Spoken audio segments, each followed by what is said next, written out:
छत्तीसगढ़ में धान खरीदी लगातार जारी है। अब तक किसान 80 लाख मीट्रिक टन से अधिक धान बेच चुके हैं। वहीं धान को लेकर सियासत भी जारी है, जहां 3100 रुपए कीमत को लेकर राजनीति हो रही है।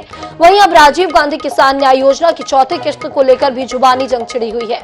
आखिर क्यों धान का मुद्दा फिर गरमाया, देखिए हमारी इस रिपोर्ट में।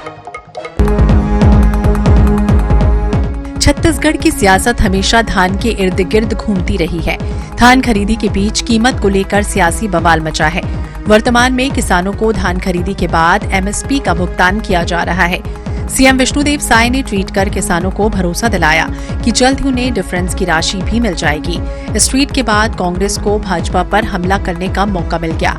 पूर्व मंत्री अमरजीत भगत ने कहा कि 2100 रुपए देकर किसानों को ठगने का काम कर रही है। बवाल सिर्फ 3100 रुपए को लेकर नहीं है, न्याय की चौथी किश्त को लेकर भी कांग्रेस लगातार हमलावर है।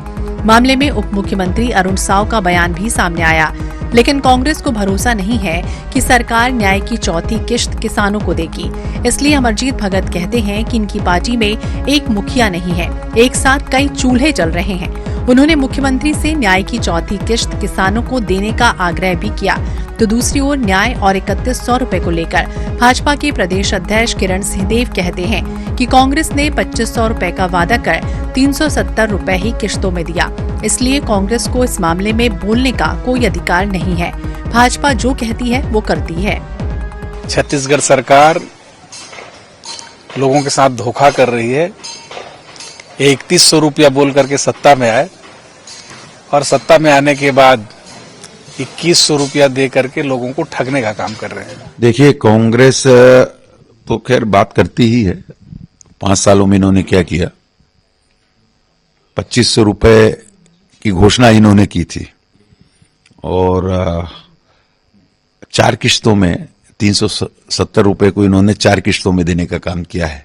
ये बात इनको उसी समय क्लियर करनी थी कि हम 370 ही बढ़ाएंगे। जो केंद्र की एमएसपी, केंद्र सरकार की जो योजना है, उससे इन्होंने बढ़ाया कितना? 370, 2500 का खिताब ले लिया इन्होंने।